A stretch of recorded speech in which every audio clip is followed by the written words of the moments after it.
Sinta-se em casa. Pai do Senhor Jesus. Amém. A fraca dá para melhorar, hein? Paz do Senhor Jesus. Amém. Glória sim, glória a Deus. Glória a Deus. Gostaria de expressar minha gratidão a Deus por essa oportunidade de estar aqui essa noite. Deus, Ele é maravilhoso na nossa vida. Deus, Ele cumpre. Deus, Ele fala, Ele cumpre o propósito sobre a nossa vida. Gostaria também de estar agradecendo a toda a minha família que tem me acompanhado. Agradecer ao apóstolo Alexandre, a bispa Leila. Amém. Prazer conhecer vocês. Só ouvi falar de vocês e muito bem, através da vida do pastor Adriano. Amém. Gostaria também de agradecer a vida do pastor Adriano. Foi através dele que eu estou aqui essa noite também. Foi um canal para eu estar aqui esta noite. Glórias a Deus. Vou pedir para os irmãos abrirem a Bíblia dos irmãos no livro de Atos dos Apóstolos, capítulo de número 9, seu versículo 1. Amém? Vamos estar lendo. Glórias a Deus. Gostaria de estar agradecendo a pastora Marisa também, uma pessoa, fiquei sabendo hoje que ela esteve aqui, ela trouxe uma mensagem, uma pessoa que tem me acompanhado também, uma pessoa que eu aprendo muito, né? Tem me guiado de uma maneira tremenda também, né? Eu sou da Igreja Evangélica Tempo de Avivamento, se localiza na região ali de Ermelino Matarazzo, Parque Cruzeiro, está sob a direção do pastor Francisco e da pastora Eva. Louvo pela vida deles também, os irmãos estão convidados também a fazer uma visita lá. Amém? Glória a Deus. Quem está feliz, não? Glória a Deus. Amém. Livro de Atos dos Apóstolos, capítulo de número 9, seu versículo 1. Todos acharam? Glória a Deus. Vou estar lendo para não tomar o tempo. E Saulo, respirando ainda ameaças e mortes contra os discípulos do Senhor, dirigiu-se ao sumo sacerdote e pediu-lhes cartas para Damasco, para as sinagogas, a fim de que, se encontrasse alguns daquela seita, quer homens, quer mulheres, os conduzisse presos a Jerusalém. E indo no caminho, aconteceu, chegando perto de Damasco, subitamente o cercou um resplendor de luz do céu, e caindo em terra, ouviu uma voz que lhe dizia: Saulo, Saulo, por que me persegues? E ele disse: Quem és, Senhor? E disse: Senhor, eu sou Jesus a quem tu persegues. Duro é para ti recalcitrar contra os aguilhões. E ele, tremendo atônito, disse: Senhor, que queres que faça? E disse o Senhor: Levanta-te e entra na cidade, e lá será dito o que te convém fazer. E os varões que iam com ele pararam espantados, ouvindo a voz, mas não vendo ninguém. E Saulo levantou-se da terra, e abrindo os olhos, não via a ninguém.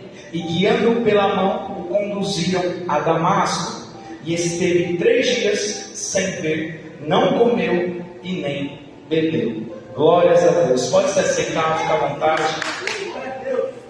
Vamos aplaudir, vamos aplaudir. Glória a Deus.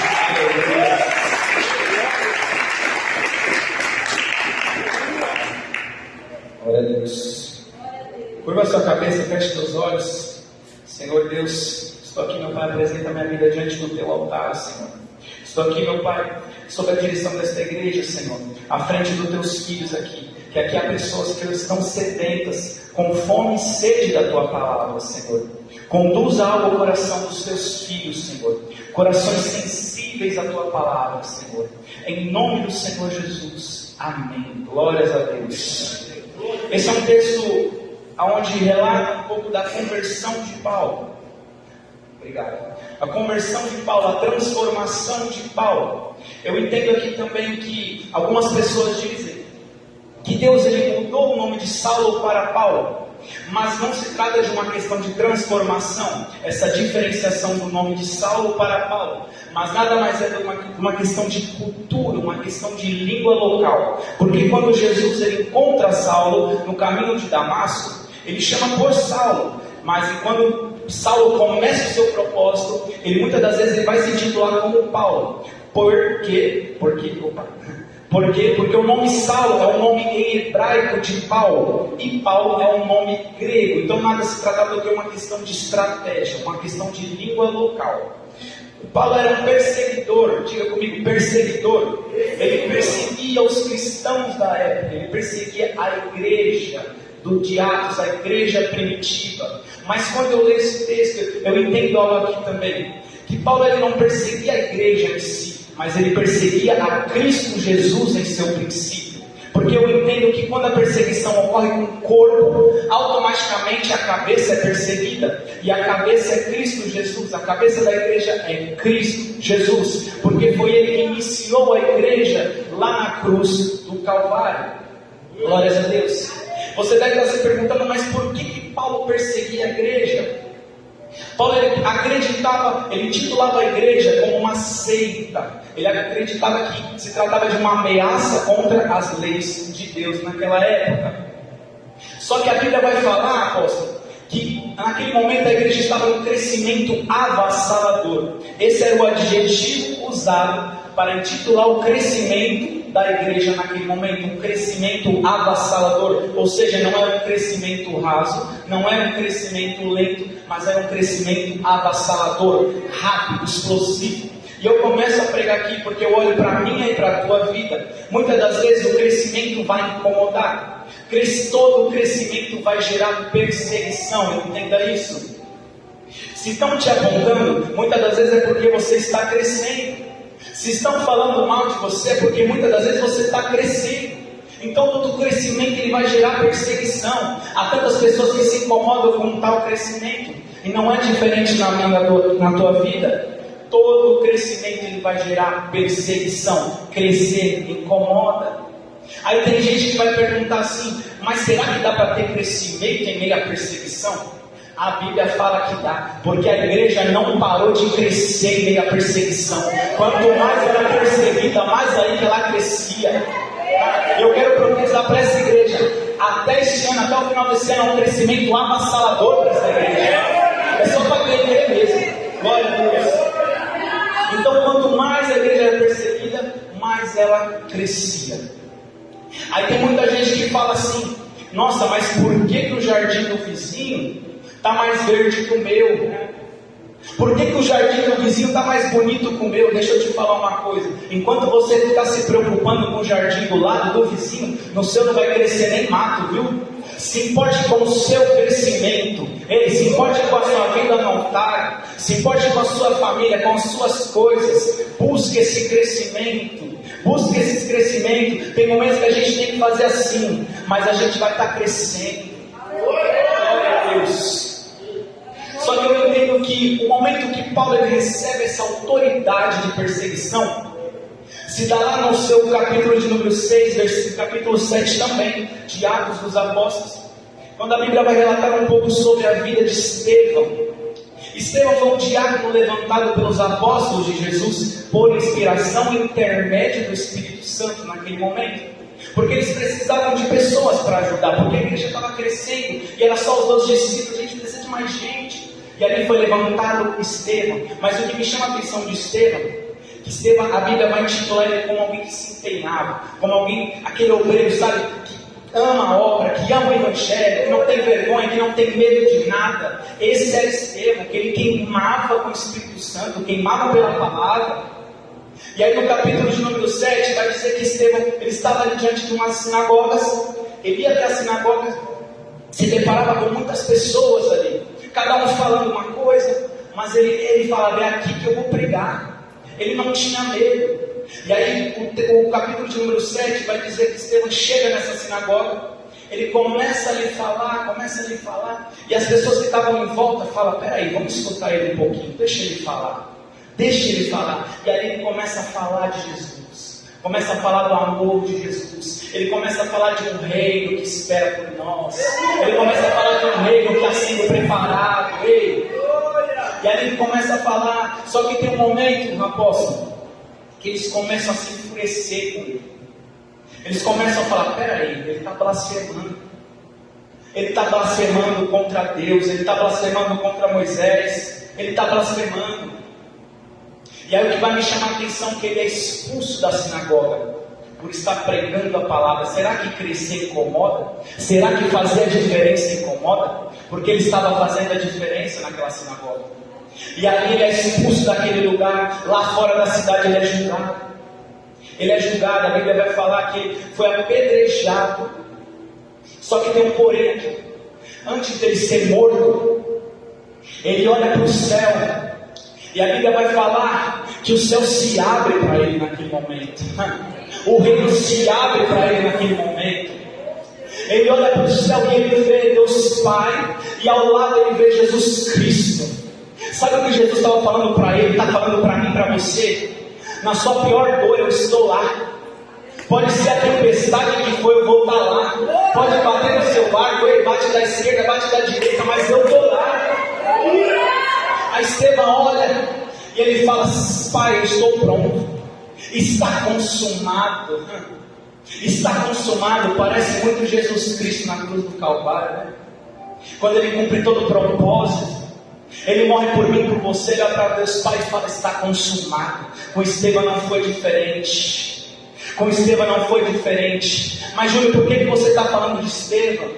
Porque no versículo 56, 57, 58 vai dizer que após ele ser apedrejado e o seu respirar ser cessado, as vestes dele foram parar nas mãos de Paulo. Naquele momento Paulo estava lá vendo toda aquela situação. Paulo ainda era jovem quando ele estava diante dessa situação. Tá, Júlio, mas eu não entendi ainda. Vamos lá, eu vou melhorar. Sabe o que eu entendo disso? Deus tinha uma estratégia ali. Deus teve uma estratégia. Peraí, as vestes de Estevão foram parar na mão de Paulo. Deus tinha uma estratégia. Deus queria causar algo em Paulo. Deus queria mostrar para Paulo o quê? É isso que te espera. É esse propósito que eu tenho para você. É esse propósito que eu quero para você um dia, viu? Ele estava ali causando algo em Paulo. E aí o texto vai dizer que Paulo ele olha para aquelas vestes. Aí Deus olha e fala assim: Paulo, é isso que eu quero um dia. Que eu chamei pessoas e vou chamar pessoas que, se tiverem a oportunidade, morrem pelo meu evangelho, morrem pela minha palavra. É isso que Deus tem chamado pessoas. Você está disposto a morrer por esse evangelho? Você está disposto a morrer por amor a Jesus? Aleluia. Porque Estevão estava. Então era isso que ele queria causar em Paulo naquele momento. Ele era ainda jovem, ainda não tinha começado sua perseguição. Glória a Deus. E aí, o texto vai dizer também que, quando ele começar dizendo: e Saulo, respirando ainda ameaças e mortes contra os discípulos do Senhor, dirigiu-se ao sumo sacerdote. Glória a Deus. Eu gosto muito desse texto porque é algo que me identifica muito. A conversão de Paulo. Acho que não só eu, todos nós passamos por uma conversão. E se você não passou, você vai passar um dia. Se você não encontrou Jesus, você vai encontrar um dia, pode ter certeza. E o texto vai começar dizendo que Saulo respirando ameaças. Ou seja, eu entendo que esse respirando era a todo momento. Era um ódio que ele tinha. Esse é o adjetivo. É pesado? É para ser pesado, porque era o que Paulo sentia naquele momento. Era o que Paulo sentia para com a igreja, para com Jesus Cristo. E por que eu falo que eu me identifico? Eu vou contar aqui um breve relato. Meu pai está aqui esta noite. Falo para os irmãos: eu tinha um Paulo na minha casa. Vou repetir: eu tinha um Paulo na minha casa. Glória a Deus. Meu pai, para quem não sabe, tem 2 anos que ele se converteu. Há 12 anos atrás eu aceitei a Cristo Jesus. Eu, minha mãe, meu irmão. E foram 12 anos de muita luta. 12 anos de muita luta. Meu pai teve problemas com bebida, com outras coisas. Era muita luta em casa, sabe? Foi muita luta, muita entrega mesmo. E por que eu falo que ele era um Paulo? Porque meu pai era daquele que não gostava de crente de jeito nenhum. Ele falava: esses crentes não prestam. Ele era assim. Ele era assim. Todo mundo acha que conhece alguém assim. Não suporta. Não suporta. Meu pai era daquele que falava assim: eu sou católico roxo. Para falar que nunca ia na igreja evangélica. E ele falou: nunca vou na igreja evangélica. Hoje ele dá até dízimo na igreja. Mas não fala nada. Aleluia. Só que nesse tempo a gente estava naquele contato, sabe, do primeiro amor, de aceitar a Jesus. Só que a luta vinha. E eu lembro até hoje, eu era adolescente, a gente fazia culto em casa, alguns encontros em casa, eu e minha mãe, né, o pessoal da igreja, até o pessoal ali da minha primeira igreja, né, a Márcia. E a gente fazia muito culto, muito encontro na minha sala, né, de casa. Eu lembro até hoje, meu pai chegava, né, da rua, ele subia, não falava com ninguém, subia para o quarto dele, e aí a gente lá louvando, eu vou passando pela para lá, era só assim, era o tempo do lado, né, glória a Deus. E aí, só que chegava um momento, meu pai descia as escadas assim, batia o pé na escada, eu falei, está vindo. E a gente lá, glória a Deus, aleluia, aleluia, cantando, com muito louvor. É assim, essa busca. E aí ele descia as escadas, eu lembro até hoje. Ele usava um short, um samba canção. Aí meu pai tinha a barriga pequena, né? Aí descia com a barriga assim. Eu lembro até hoje, ele tinha uma mania que ele tem até hoje. Ele batia assim na barriga assim, ó. 3 vezes e 2 passadas. Assim, batia assim. Todo feito estufado, né? Ele descia assim a escada, não olhava para ninguém, não falava com ninguém. Aí ele virava assim para a cozinha, e a gente lá, glória a Deus, aleluia, louvando e orando. Aí ele ficava lá na cozinha. Esses crentes jogando. Meu pai teve um dia que ele pegou pilha de controle, ele atacou na nossa direção. Para você ter ideia, o nível que era. Aquele controle de Jesus. Glória a Deus. E aí ele lá na cozinha ficava soltando isso, né? Essas piadinhas. Só que alguém me pegava quando ele falava assim, ó. Essa casa é minha. Eu mando aqui. Se eu quiser, todo mundo vai embora. Ele falava assim, alto para todo mundo ouvir. E os irmãos lá da igreja, glória a Deus.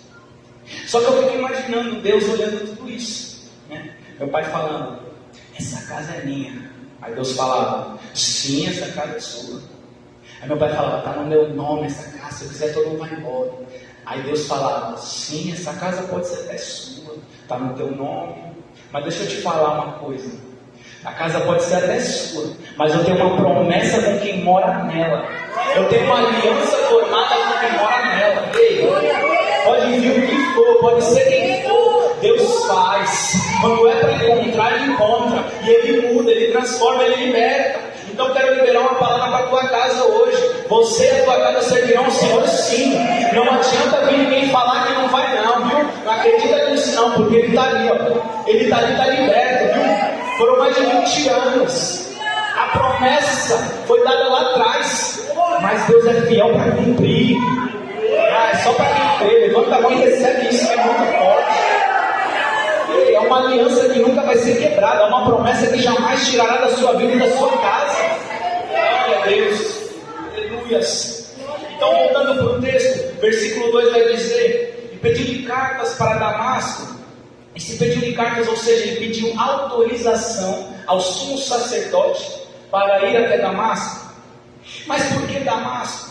Damasco, naquele momento, era um dos maiores responsáveis pelo crescimento da igreja. É a mesma coisa assim que o Brasil está um crescimento muito grande da igreja, mas a cidade de São Paulo é a maior responsável por esse crescimento. É a mesma coisa, Damasco naquele momento estava crescendo muito. E aí Paulo falou, é para lá que eu vou, é para lá que eu quero ir, é para lá que eu quero fazer a arruaça. E aí ele pega essa autorização, guarda isso, ele foi com um propósito, guarda isso. Ele foi para lá com um propósito, de perseguir, de prender, de matar. Ele era esse o propósito até Damasco. Glórias a Deus. E aí o versículo 3 vai dizer que neste caminho ele estava indo até Damasco. Um resplendor de luz, diga comigo, um resplendor de luz. Glória a Deus. O encontrou. Eu quero que você preste muita atenção a partir desse versículo, porque aqui Deus ministrou algo muito forte ao meu coração quando eu estava em casa. Porque quando ele estava indo neste caminho, essa luz cai sobre ele. Deus vai dizer que ele cai também. E aí ele escuta uma voz. Ele não via nada, ele só ouvia a voz. A voz dizia: e caindo, Saulo, Saulo, por que me persegues? Ele chama Saulo pelo nome, ele fala: Saulo, por que me persegues? Ele faz uma pergunta a Saulo. Só que o que me chama a atenção aqui é na resposta de Saulo. Ele vai responder: quem és tu, Senhor? O segredo desse versículo está na vírgula. Quem és tu, Senhor? Porque Paulo, ele estava respondendo, mas afirmando e reconhecendo quem era ali. Deixa eu te falar algo. Paulo andou com Jesus? Sim ou não? Comigo não. Paulo esteve lado a lado com Jesus? Não. Paulo não viu Jesus? Não ouviu a voz de Jesus? Mas naquele momento, ele reconheceu Jesus. Ele reconheceu Jesus. Porque o versículo vai dizer: quem és, Senhor? Ele já responde afirmando e reconhecendo quem é naquele momento. E é engraçado que me lembra de alguma coisa. Há 12 anos atrás, quando eu aceitei Jesus, eu aceitei a Jesus através de uma pergunta: Júlio, você aceita Cristo Jesus como seu único, suficiente Salvador? Sim, aceito. Jesus faz uma pergunta a Paulo nesse momento: por que tu me persegues? Essa era a pergunta de Jesus. Mas é nesse momento que Saulo ele é transformado, ele é liberto e se torna uma nova criatura e reconhece Jesus como seu único e suficiente Salvador.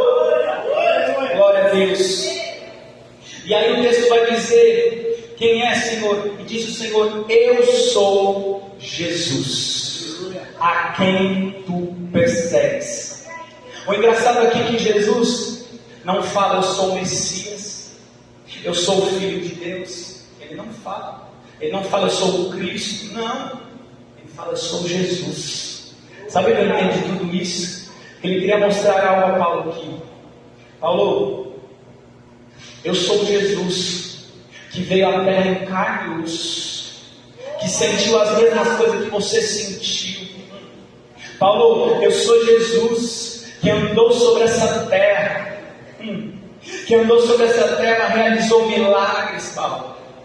Eu estive aqui, Paulo. Paulo, me traíram, Paulo. Paulo, me negaram, Paulo. Me traíram com um beijo no rosto, Paulo. Eu estive aqui, eu sou Jesus, Paulo. Paulo, eu fui ao Getsemane, eu senti medo, eu temi, Paulo. Paulo, eu fui levado à cruz do Calvário, me colocaram no alto daquela cruz. Eu senti as dores que você sentiu. Aleluias. E aí Jesus quer mostrar o que para Paulo também? Só que eu deixei uma promessa, Paulo, que eu iria, mas ao terceiro dia eu retornaria, eu ressuscitaria, Paulo. E eu estou aqui na tua frente, Paulo. Eu quero você não acreditar agora, Paulo. Então é nesse momento que Paulo ele reconhece quem é Jesus. E Jesus mostra na simplicidade, na humildade, que ele esteve presente nesta terra, porque Paulo não acreditava. Paulo não cria em Jesus, não acreditava que ele veio à terra e fez todos aqueles milagres. Mas ele veio na sua humildade e falou: eu sou Jesus. Eu sou Jesus. Será que você pode dar uma glória a Deus? Aleluias. E o texto vai continuar dizendo que quando ele estava ali, ele não entende nada, ele fica assustado, ele fica atônito. Esse é o adjetivo usado para determinar isso. E a Bíblia fala que os varões levantaram ele ali, e aí ele pergunta para Jesus: o que queres que eu faça? Será que ele reconheceu? Será que ele foi transformado? Ele já queria viver o propósito que ele tinha para ele, que Cristo Jesus tinha para ele. E aí Jesus fala para ele assim: não, seu propósito eu não vou dar de mão beijada, não. Vai até Damasco, continua a sua viagem, que lá será dito o que será feito. Aí tem gente que fala assim: você não serve mais para aquele lugar, você não tem que voltar mais para aquele lugar, você não tem que mais ficar próximo dessas pessoas. Ah, mas se Jesus pedir, eu vou. Sabe por quê? Naquele momento, Paulo ele tinha um propósito com Damasco: perseguir, matar, prender. Mas agora o seu propósito mudou, porque ele encontra Jesus. Ele encontra Jesus. Jesus podia muito bem falar assim: Paulo, vai para outro lugar. Mas não, Paulo continua sua viagem para Damasco. Ele fala: vai para Damasco, é lá que eu tenho com você, é lá que eu quero com você. Deixa eu te falar algo. Não é o ambiente que tem que mudar você não, mas sim o propósito. O propósito de Paulo mudou, e o seu propósito também mudou quando você encontrou Jesus. Às vezes Jesus vai causar algo, vai falar para você: vai até aquele lugar, mas Senhor, eu não quero. Mas lá tem almas que precisam ouvir quem é Jesus. Lá tem pessoas que precisam ouvir esta palavra e serem transformadas assim como eu fui, como Paulo foi, como meu pai foi. Entenda isso. Não seja um crente camaleão, não. Ah, eu gosto de falar isso, mas como assim crente camaleão? O camaleão, ele se adapta, ele muda de cor conforme o ambiente, conforme a situação. Você não tem que mudar de cor, mudar seu interior por causa dos outros, do lugar não. Não é o lugar que vai te alterar, mas sim o propósito. O propósito é diferente. Então naquele momento, a Bíblia fala que Jesus ele sai de perto de Paulo. Paulo continua ali sua viagem com a ajuda dos soldados que estavam ali com ele. E o texto vai dizer também que ele estava cego, porque Jesus deixou ele sem ver durante 3 dias. E aí ele ficou sem comer e sem beber em Damasco durante 3 dias. Glória a Deus. E quando ele chega em Damasco, ele fica ali numa casa, na rua que se chama Direita. Só que o que me chama a atenção agora é que Jesus olha lá para Damasco e fala assim: agora eu pego ele, mas para mostrar em quem ele depende agora. Porque Jesus deixa ele cego, certo? E aí ele continua até Damasco. Ele fica 3 dias cego ali. Fica 3 dias ali orando e jejuando. Olha isso, olha a transformação de Deus. E aí, Jesus olha para Damasco. E lá em Damasco havia um profeta chamado Ananias. Ananias também era um homem que ele amava esse evangelho. Ele não tinha medo, ele não temia, ele se mostrava corajoso muitas das vezes. Só que Jesus aparece ali para Ananias e fala assim: Ananias. Ananias fala: eis-me aqui. E aí o que é interessante disso, Jesus ele fala: Ananias, vai até uma casa ali em Damasco mesmo, na rua direita, que lá dentro dessa casa há um homem chamado Paulo de Tarso. Quando Ananias escuta esse nome, Paulo de Tarso, Ananias fala: peraí, esse nome eu já ouvi falar, não dá não, Senhor. Ananias tem algo que muitas das vezes eu e você temos: o medo. Medo. Posso te falar algo? É normal sentir medo. É normal temer. Se até o nosso Senhor Jesus temeu ali no Getsemane, antes de ser levado e crucificado, Jesus olha para o céu e fala: Pai, se for possível, afasta de mim esse cálice. Jesus temeu também, mas Jesus sabia do propósito dele. Sabia que ali seria cumprido algo que foi determinado. E eu vou melhorar. Você pode sentir medo, mas medo não pode paralisar o teu propósito. Guarda isso. Medo algum pode te paralisar. Medo algum pode te colocar em cima de uma cama. Ei, não deixe que o medo te atormente, é normal. Sabe por quê? Nós somos feitos de corpo, alma e espírito. O nosso corpo é a nossa materialização, é onde aguarda o nosso templo do Espírito Santo. O nosso espírito é a nossa relação com o mundo espiritual, a relação com Jesus. E a nossa alma está ligada às nossas emoções. É disso que somos feitos. Então o medo é normal. Só não deixa te paralisar. Medo algum pode te paralisar, sabe por quê? Ei, Moisés era um dos maiores profetas daquela época. Moisés tinha um peso enorme. Só que Moisés morreu. E aí Deus olha para um profeta, olha para uma pessoa chamada Josué. Ele fala assim: Josué, não fui eu que te ordenei? Seja forte e corajoso. Olha a responsabilidade que Josué ia ter ali, de levar aquele povo até a cidade que Deus tinha prometido. Olha a responsabilidade, olha o peso. Não é uma questão de substituição que Josué ia cumprir, mas é uma questão de continuação do propósito, que era levar aquele povo até a cidade que Deus havia prometido. Mas aí Josué temeu, Josué teve medo, é normal. Mas aí vem uma palavra para Josué, como veio uma palavra que vai vir para você aqui hoje. Então é só para quem quer receber. Levanta a mão. Ele olha para Josué e fala assim: não fui eu que te ordenei? Seja forte e corajoso. Ei, vai ter momentos que você vai ter que olhar para quem te chamou. Ei, para de olhar para o problema, para a situação, para a tempestade, para a pessoa. Olha para quem te chamou, olha para quem te ordenou. Deus fala assim: não fui eu que te ordenei, não fui eu que te escolhi lá do ventre da tua mãe, não fui eu que liberei uma promessa sobre a tua vida. Aleluia. E aí ele vai continuar falando assim para Josué: seja forte e corajoso. O engraçado aqui é que Deus ele fala primeiro seja forte e depois corajoso. Por que Deus não fala seja corajoso e forte? Tem lógica isso. Porque Ele quer que a gente entenda que primeiro a gente precisa ser forte nele. Ele quer que a gente entenda que a nossa força é Ele. A nossa fonte de força primeiro é Ele. Sabe por quê? Não adianta a gente ser corajoso, mas está fraquinho. Não adianta, tem muita gente corajosa aí que está fraca.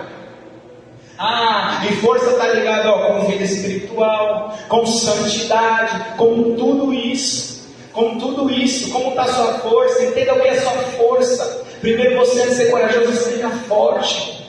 Mas também tem muita gente forte aí que não tem coragem, que deixa o medo tomar. Mas eu vou repetir, não fui eu que te chamei, não fui eu que te ordenei. Seja forte e corajoso. Aleluia.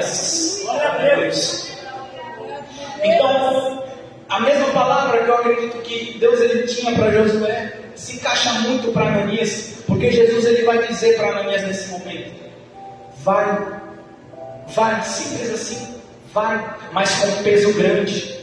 Porque Jesus vira para Ananias e fala assim: Ananias, vai, porque este é para mim um vaso escolhido para levar o meu nome diante dos gentios e dos reis e dos filhos.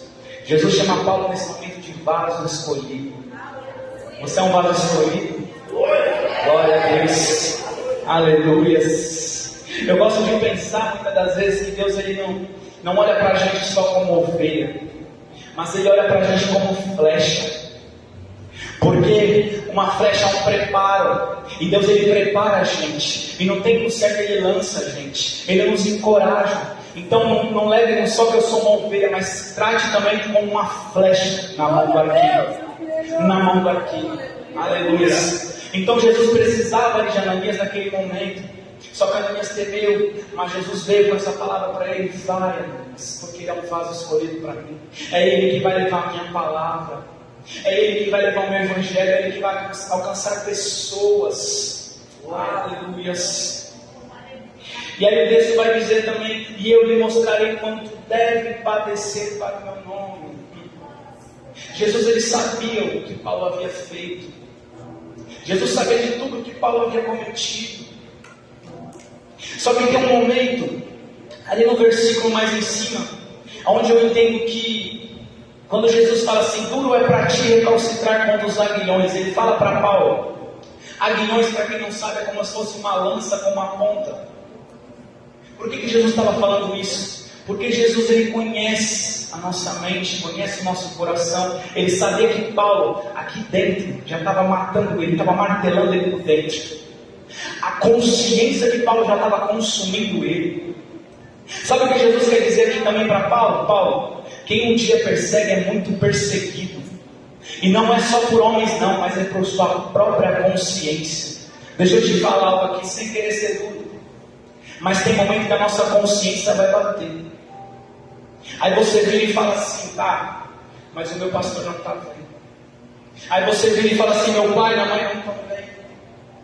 A minha esposa e meu esposo não estão vendo. Mas um dia a consciência bate, como bateu para Paulo aqui. Um dia a consciência bate, um dia a conta chega. E Jesus te encontra para te transformar. Porque Paulo lá na frente, ele vai dizer assim: não sou eu quem vive mais, mas agora Cristo vive em mim. Eu quero te dizer algo aqui: tudo que passou, passou. Aquela vida de pecado ficou lá atrás. Você não é mais aquela criatura. Você é uma nova pessoa, formada em Deus, formada em Cristo Jesus. A consciência de Paulo estava martelando, e Jesus conhece, sabia. Por isso ele fala isso para Paulo. Glória a Deus. Então quando Ananias ele escuta isso, ele fala, ele se encoraja nesse momento. Ele fala: não, eu vou cumprir aquilo que o meu Senhor disse. Eu vou cumprir o meu propósito. E aí o texto vai dizer que Ananias ele entra naquela casa. E ali Paulo estava ajoelhado. Paulo estava orando. Há uns 3 dias atrás, Paulo estava perseguindo. Paulo jurou morte contra Damasco, mas 3 dias depois ele estava ajoelhado orando. Ele estava 3 dias ali jejuando. E o texto vai dizer também que Jesus ele mostra em visão para Ananias, mas dentro da visão de Ananias, Paulo estava tendo uma visão que Ananias entraria ali e colocaria a mão sobre ele. Eu já estava dando visão para Ananias. Olha o nível de intimidade, olha o nível de transformação que Jesus tem para mim e para a tua vida. Quando Ele quer fazer, quando Ele tem uma promessa, uma aliança, Ele cumpre. E Ele transforma, Ele faz do jeito dele. Por isso que na minha oração eu falo: Senhor, me quebre quantas vezes for necessário. Senhor, se for possível, me esvazie, me encha com a tua vontade. Que não seja nada do jugo, mas seja tudo de ti. Está na hora de muita gente assumir isso. Olhar para Jesus e falar: Jesus, me quebra, me faz de novo, me faz quantas vezes você quiser. Porque você é uma nova criatura. Aleluias. Então Ananias chega ali diante de Paulo. E aí ele põe a mão sobre Paulo naquele momento. O texto vai dizer que escamas caem do olho de Paulo. Então Jesus deixou 3 dias cego, para 3 dias depois ele mostrar para Paulo que agora ele dependia dele. Ele ficou 3 dias cego. Pensa na dificuldade. Pensa na dificuldade. Mas Jesus trouxe Ananias ali diante dele, tirou as escamas e curou, mostrando para Paulo: agora tu depende de mim. Agora tu depende de mim. Eu vou mais, eu vou mais. E aí a Bíblia vai falar que Paulo ele levanta, e ali ele é batizado, cheio do Espírito Santo. A obra estava completa, a transformação estava completa. Glória a Deus. Paulo não é mais aquele homem que começa ali no capítulo 9 respirando mortes e ameaças. Não é mais. Paulo não é mais aquele homem que respirava mortes, prisões, perseguição. Não é mais. Paulo não é mais aquele homem que respirava a bebida. Não é mais aquele homem que respirava o pecado. Não é mais aquele homem que respirava a prostituição, o adultério. Não. Agora ele era um homem que respirava o Espírito Santo de Deus. Agora ele era um homem que respirava o propósito que Jesus tinha com ele. Agora ele era uma nova criatura, diz o Senhor. Glórias a Deus. E o que me chama a atenção, que após essa transformação, ele começa ali na cidade de Samaria, após sair de Damasco, começa a pregar o Evangelho, começa a alcançar almas para Jesus. Tudo isso num período de 3 a 4 dias. Olha o que Jesus pode fazer. No meu caso ele demorou um pouquinho, mas no seu caso pode ser assim, não? Deus pode libertar alguém, pode Deus transformar alguém. Glória a Deus. E aí o versículo 20 vai dizer: e logo nas sinagogas pregava a Jesus que este era o Filho de Deus. Glória a Deus. Ele era aquele perseguidor, mas agora já estava alcançando pessoas, já estava cumprindo o propósito dele. Ei, eu não sei o que tem te atormentado, qual que é o medo que tem te impedido de cumprir o teu propósito, mas Deus ele te chama todos os dias. Jesus ele olha para você e fala: eu tenho um propósito contigo, eu tenho uma missão contigo, eu quero te levar a lugares longes. Eu vou repetir o que eu falei um pouco atrás. Deus não olha a gente só como ovelhas, não. Deus olha a gente como flecha. Mas entenda o processo de Deus, porque é um processo para a formação de uma flecha. Porque enquanto você está aqui na aljava dele, é o tempo do processo, é o tempo do deserto, é o tempo que você vai crescendo, que você vai se alimentando e se preparando. Mas aí chega um tempo certo. Há um tempo certo para todas as coisas. Aí ele olha para a gente, tira a gente da aljava aqui como arqueiro. Ele olha para a gente com carinho e fala: ele está pronto. Agora ele depende de mim. Agora ele depende de mim. E ele, como um arqueiro, ele te lança. Ele te lança. Mas eu estou preocupado. Será que eu consigo? Realmente você não consegue. Mas se você depender dele, você consegue tudo. Você chega a todo lugar, você leva essa palavra. Aleluia. Deus tem um propósito para mim, para a tua vida. É o momento da gente despertar para o nosso propósito. Glória a Deus. Josué temeu. Josué sentiu medo. Mas ele olhou para quem o chamou. Ele olhou para quem ordenou ele. porque a responsabilidade era grande, a tempestade era grande. Aleluia. Se coloque de pé. Eu quero orar pela tua vida. Eu quero orar pela tua vida, porque a graça que está nesse lugar, ela precisa te alcançar nesta noite. Aleluia. Há uma graça aqui nesse altar. Há uma graça aqui querendo te alcançar. Eu sinto a presença de Deus desde que eu entrei aqui. Aleluia. Há corações aqui amargurados, há corações com feridas aqui. Mas o Espírito Santo conduz algo novo aqui nesta noite. Há coração que nunca mais pensou em nunca mais fazer o que aquilo que Deus mandou, o propósito.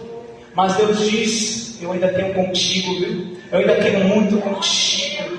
Eu ainda tenho muito contigo. Eu cuido de você e tenho cuidado.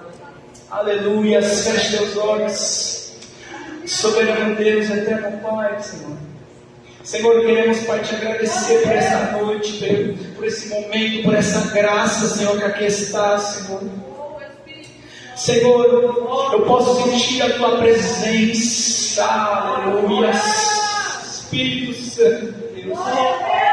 Senhor, os teus filhos aqui estão, Senhor. Há muitas pessoas com corações quebrados aqui esta noite, Senhor. Com corações que estavam precisando de uma palavra, muitas das vezes de um abraço, Pai. Mas eu sirvo um Deus, eu sirvo um Jesus, que quando subiu deixou um Espírito Consolador para nós. E Ele está abraçando você aqui nesta noite. Pode ter certeza disso. Eu não sei o que tu perdeu, eu não sei o que tu perdeu, mas Deus está dizendo: eu te amo, porque eu quero que você viva o que eu tenho para ti primeiro. Eu quero que você viva o meu propósito primeiro. E quando chegar a hora, um tempo novo para a tua vida. Aleluia. Espírito Santo de Deus. Glórias. Aleluia. Aleluia. Deixa o Espírito Santo te abraçar aí. Fecha os teus olhos. Glórias. Sinto a graça.